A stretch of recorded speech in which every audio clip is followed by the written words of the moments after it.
guys, this is Alea Jen and welcome back to my YouTube channel. So for today's video, bukas na gagawin yung bahay namin and sinira na siya ngayon. Wala na kaming bahay. Ayan, so ano kasi yan, parang third floor yung bahay namin. Yung pinakataas, yun yung kwarto ko na kwarto siya, pero dalawang ano din siya, isang bahay siya na kwarto, tapos may dalawang kwarto sa loob, pero akin lang lahat yun.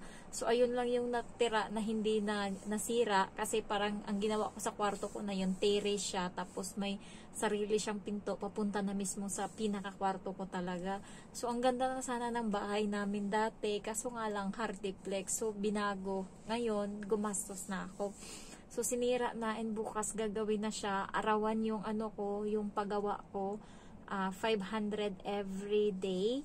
Ayan, tapos kasama kain. So, hindi ko alam kung hanggang saan yung aabutin ng pera ko. Kasi, materials ko nasa 100,000 na, and meron akong 130,000 dun sa mama ko, and may natira pa ako dito na nasa nasa 30,000.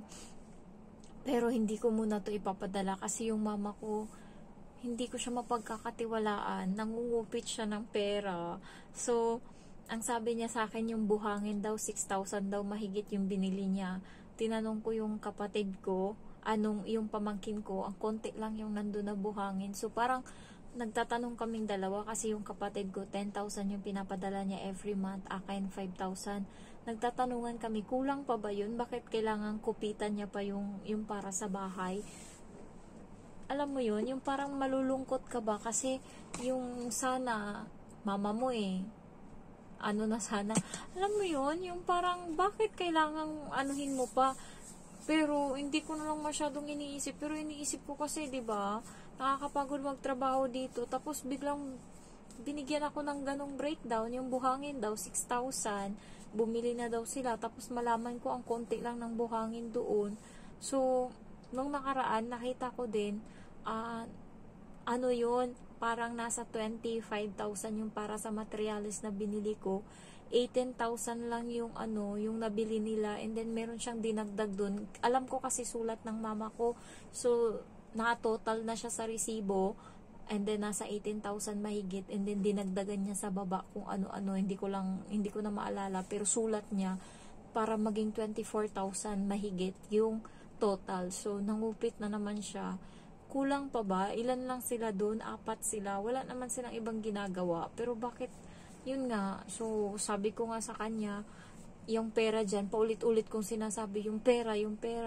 Alam mo yung wala akong tiwala, pero wala akong choice. Kailangan kong ipagawa yung bahay. So, kung ano lang yung maanuhan ng pera ko, siguro kung hindi siya aabot hanggang second floor, edi doon lang, kung hanggang saan lang siya. Sinira na nila yung bahay, wala nang, nalulungkot ako kasi ilang taon kong pinaghirapan yung bahay na yun. Nagsimula ako 20, kaya nga hindi ako nag-asawa hindi, kahit yung boyfriend ko, nagmakaawa ako sa kanya na tapusin ko lang to kasi gusto niya na din sana na mag-asawa na kami. Tapos 20 yung edad ko noon. Tapos tinutulungan niya ako para mapadali nga yung pagtapos ng bahay namin na yon. Kasi ang plano namin 25 is mag-aasawa na kaming dalawa. So natapos ko yun siya. 24 ako. And then ayun nga, naghiwalay kami ng jowa ko. Kasi parang nag-anuhan na talaga.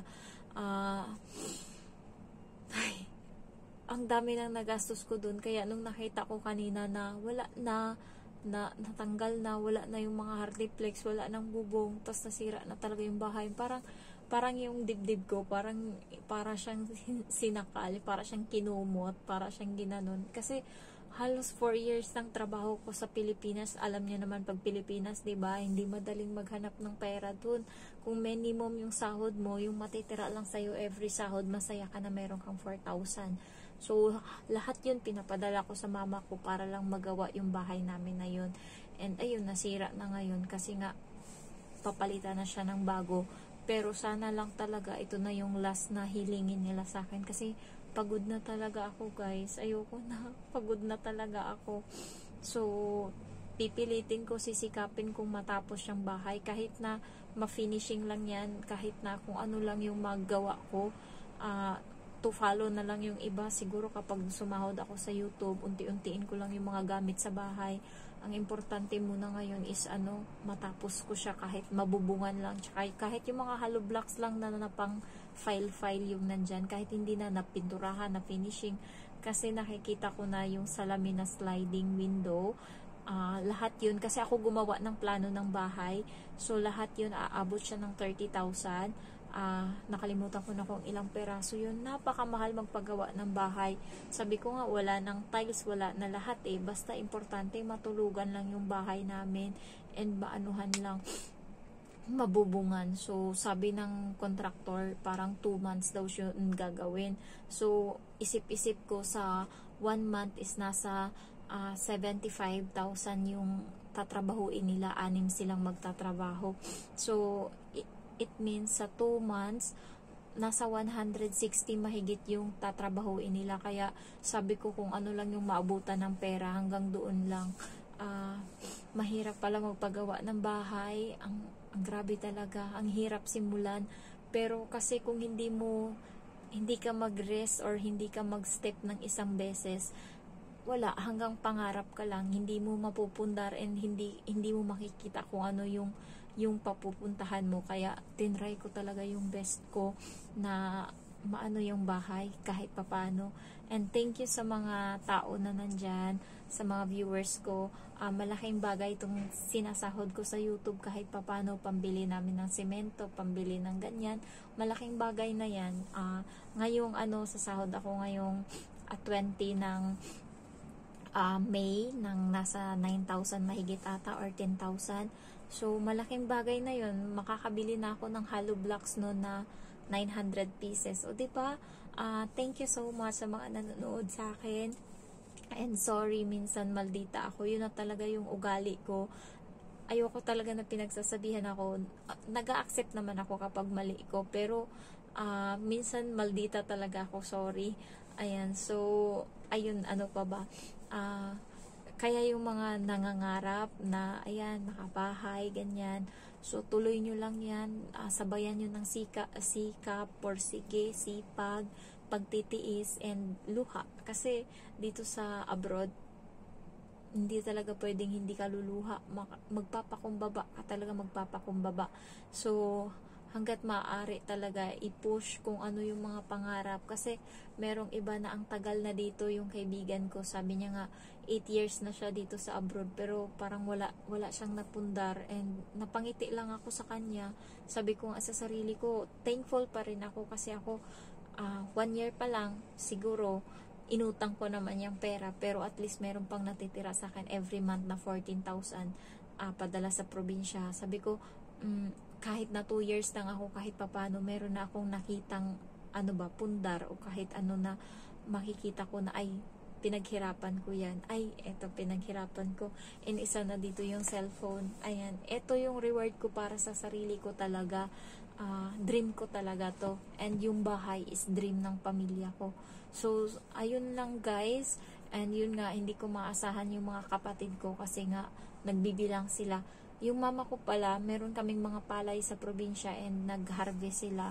Nanghingi ako ng 2 sako, and sabi ko ipagiling, and yun yung ipakain sa magtatrabaho. Sabi kasi ng magtatrabaho, kahit wala na daw ulam, manghingi lang daw sila ng gulay-gulay dyan sa bahay namin. Marami kasing gulay, so manghingi na lang daw sila, basta importante daw bigas. Yun lang. And tuwang-tuwa ako ngayon sa regla ko. Alam nyo guys, kapag baka dito kayo sa Hong Kong and nagkakaproblema kayo sa regla nyo, isa pala na nakakapagkonti ng dugo is yung puyat. Kapag wala ka palang tulog, wala ka ring dugo, anemic ka pala. Kasi ngayon, bulwak ng bulwak yung dugo ko, kasi ilang araw akong may pahinga nung wala yung amo ko, na puro 8 hours yung tulog ko, and then yung pagbalik nila ganun din. So ngayon, ang lakas, nakaupo lang ako, pero yung ramdam mo talaga yung paglabas ng dugo. So, gustong-gusto ko ngayong araw, naka-4 na palit ako ng napkin, and thankful ako dun kasi minsan lang to mangyayari. Parati kasing alam mo yun, yung parati siyang wala, na ang sakit ng puson ko, and wala, parang tubig na pula lang yung lumalabas. Hindi katulad nito na talaga siya, yung pag umihi ako, makikita mo ay pulang-pula yung yung basin. Gusto ko yun.